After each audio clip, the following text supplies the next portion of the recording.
Assalamualaikum warahmatullahi wabarakatuh. Perkenalkan, nama saya Salsabila Nur Aziza dengan nomor absen 27 dan dengan nomor NPM 233515516017 dari kelas Sistem Perencanaan, Pemrograman dan Penganggaran R03 dengan dosen pengampu Ibu Eka Fadila, SIPMA. Pada kesempatan kali ini, saya akan mempresentasikan tentang materi mengenai pelaksanaan dan pentatausahaan anggaran yang mencakup pembahasan tentang daftar isian pelaksanaan anggaran atau DIPA, lalu ada dokumen pelaksanaan anggaran atau DPA, serta pengadaan barang dan jasa di sektor publik. Materi ini sangat penting untuk dipahami karena berkaitan langsung dengan bagaimana pemerintah merencanakan, melaksanakan, mengelola, dan mempertanggungjawabkan keuangan negara dan daerah. Melalui materi ini, kita dapat memahami bagaimana proses pengelolaan anggaran dilakukan secara sistematis, transparan, dan bertanggung jawab. Daftar isian pelaksanaan anggaran atau DIPA merupakan dokumen resmi pelaksanaan anggaran yang menjadi dasar bagi setiap satuan kerja, kementerian, dan lembaga dalam melaksanakan program dan kegiatannya. DIPA ini juga dapat diartikan sebagai rencana kerja keuangan tahunan yang telah mendapatkan persetujuan negara sehingga seluruh aktivitas pemerintah pusat harus mengacu pada dokumen ini.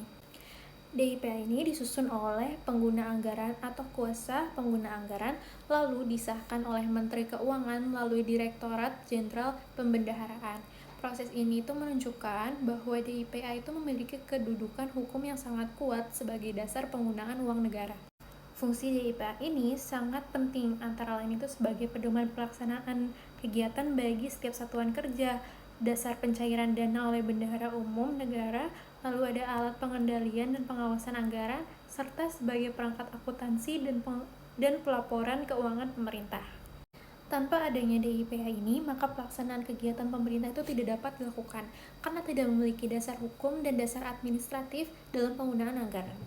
Nah, DIPA ini itu dibagi menjadi dua kelompok besar, yang dimana itu ada DIPA kementerian atau lembaga dan DIPA non-kementerian atau lembaga.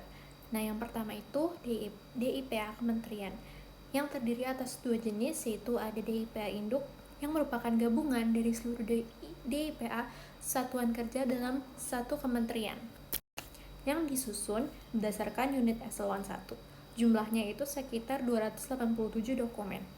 Nah, DIPA induk ini menggambarkan keseluruhan rencana penggunaan anggaran di tingkat kementerian atau lembaga, sehingga berfungsi sebagai alat koordinasi dan pengendalian di tingkat pusat. Lalu untuk yang kedua itu ada DIPA petikan. Nah, untuk DIPA petikan ini merupakan DIPA satuan kerja yang jumlahnya itu mencapai sekitar 24.000 dokumen. DIPA ini dicetak secara otomatis melalui sistem dan berisi informasi yang sangat rinci seperti sasaran kerja, rincian pengeluaran, rencana penarikan dana, lalu ada perkiraan penerimaan dan serta catatan penting lainnya juga. Selanjutnya ada DIPA non-kementerian atau lembaga. DIPA non-kementerian atau lembaga ini dikenal sebagai DIPA Bendahara Umum Negara atau DIPA BUN, yaitu dokumen pelaksanaan anggaran yang disusun oleh kuasa pengguna anggaran bendahara umum negara. DIPA disusun berdasarkan rencana kerja dan anggaran kementerian atau lembaga yang telah disetujui oleh DPR RI dan mengacu pada APBN yang telah ditetapkan melalui peraturan presiden. Untuk tahun anggaran 2025, penyusunan DIPA itu mengacu pada Menteri Keuangan nomor 62 tahun 2003 yang telah disesuaikan dengan struktur kabinet dan tugas fungsi kementerian baru. Selanjutnya yaitu ada dokumen pelaksanaan anggaran atau DPA. DPA ini merupakan dokumen yang memuat rincian pendapatan dan belanja setiap organisasi perangkat daerah yang digunakan sebagai dasar pelaksanaan anggaran di tingkat pemerintah daerah. Jika di pemerintah pusat dikenal dengan DIPA, maka di pemerintah daerah itu dikenal dengan DPA SKPD. Dalam paradigma baru pengelolaan keuangan negara, terjadi pergeseran dari financial administration menuju financial management yang menekankan pada efektivitas, efisiensi, dan kinerja. Melalui pendekatan Let the Managers Manage, pengguna anggaran diberikan kewenangan luas untuk mengelola anggarannya sesuai dengan kebutuhan program, namun tetap dalam batas regulasi. Anggaran DPA SKPD itu diklasifikasikan secara rinci sampai pada organisasi, fungsi, subfungsi, program, kegiatan, dan jenis belanja. Hal ini bertujuan untuk memastikan bahwa setiap rupiah anggaran itu digunakan secara spesifik, terarah, dan tidak disalahgunakan. Selain itu, setiap pengguna anggaran wajib menyusun rencana penarikan dana dan rencana penerimaan pendapatan. Hal ini itu sangat penting dalam penyusunan anggaran kas daerah agar arus kas pemerintah daerah itu tetap stabil. Nah, DPA dan DIPA itu punya beberapa fungsi yang sangat penting dalam pengelolaan keuangan pemerintah. Yang dimana pertama itu sebagai pedoman pelaksanaan. Jadi dokumen ini itu menjadi acuan operasional bagi setiap unit kerja. Dengan DPA dan DIPA ini, setiap program dan kegiatan pemerintah itu bisa dijalankan sesuai rencana dan tidak asal jalan. Kedua itu sebagai dasar hukum. Jadi DPA dan DIPA ini memberikan legitimasi atau dasar yang sah untuk melakukan pengeluaran negara atau daerah termasuk pencairan dana. Jadi semua pengeluaran yang dilakukan unit kerja sudah sesuai aturan dan legal. Nah, yang ketiga itu menjamin transparansi dan akuntabilitas. Nah, dengan adanya dokumen ini, pengelolaan keuangan menjadi lebih terbuka sehingga setiap rupiah yang dikeluarkan bisa dipertanggungjawabkan. Ini tuh penting supaya masyarakat dan atasan juga bisa melihat bahwa anggaran yang digunakan itu sudah tepat. Dan terakhir, DPA dan DIPA ini mencerminkan rencana kerja tahunan. Rencana kerja tahunan pemerintah di tingkat unit kerja. Dengan begitu, setiap kegiatan yang dijalankan itu bisa terukur, terencana, dan terkontrol dengan baik. Untuk selanjutnya yaitu tentang pengadaan barang dan jasa dalam organisasi sektor publik. Jadi yang termasuk pengadaan barang dan jasa publik itu adalah semua barang dan jasa yang dibutuhkan oleh seluruh bagian dari organisasi sektor publik.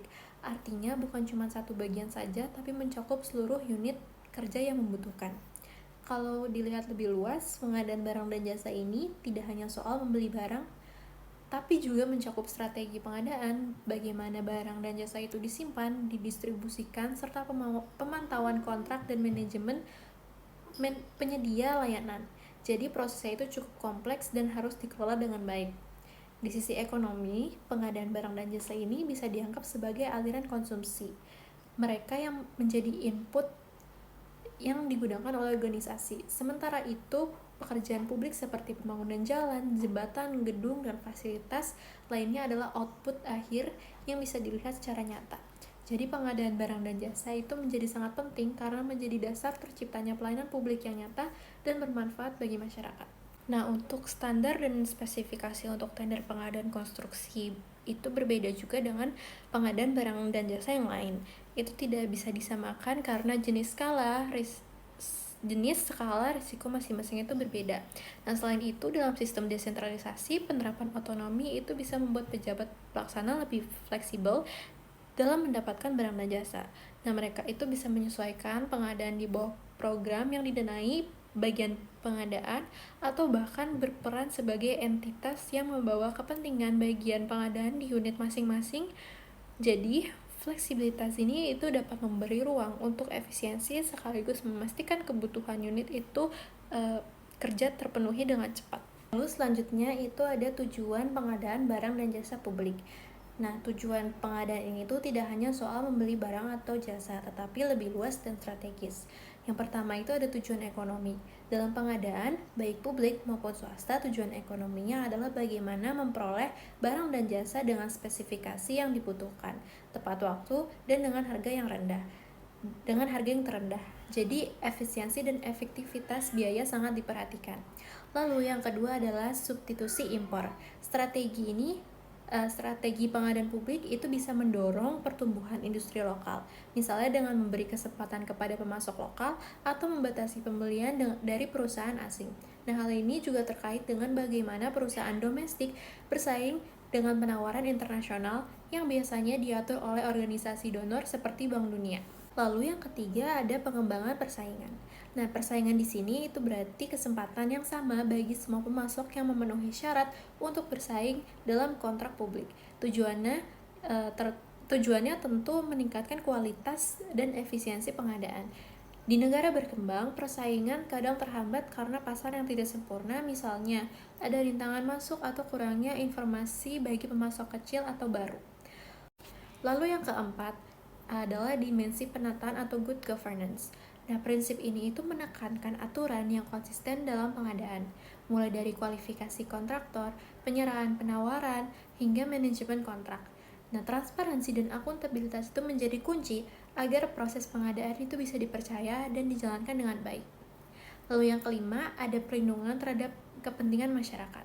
Organisasi sektor publik itu memiliki tanggung jawab memastikan pelayanan yang diberikan itu bisa menjangkau masyarakat secara luas.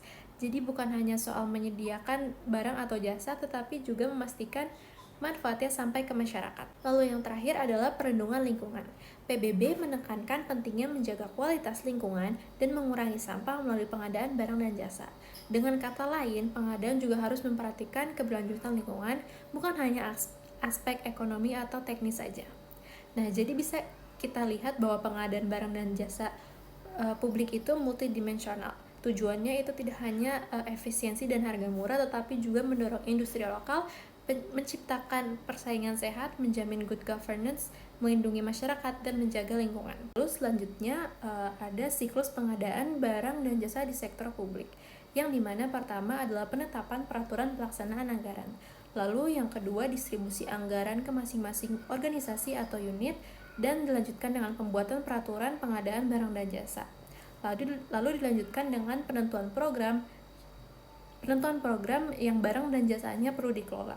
Lalu dilanjutkan dengan analisis anggaran pengadaan barang dan jasa, pengumuman pengadaan, proses tendering, pengumuman hasil pengadaan, lalu ada penandatanganan SPK, dan dilanjutkan dengan pengerjaan pengadaan, lalu serah terima barang atau jasa, dan yang terakhir proses kepemilikan serta penggunaan barang dan jasa.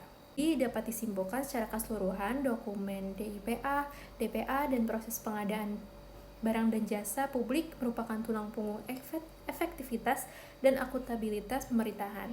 Jika dijalankan dengan baik, transparan, akuntabel, dan sesuai aturan, maka program pemerintah dapat berjalan secara optimal dan manfaatnya itu bisa langsung dirasakan oleh masyarakat. Dengan begitu, kita bisa menegaskan bahwa perencanaan, pengelolaan anggaran, dan pengadaan publik bukan hanya urusan teknis, tapi juga fondasi bagi pelayanan publik yang berkualitas, efisien, dan berkelanjutan. Baik, itu saja yang dapat saya sampaikan. Kurang lebihnya mohon maaf. Wassalamualaikum warahmatullahi wabarakatuh.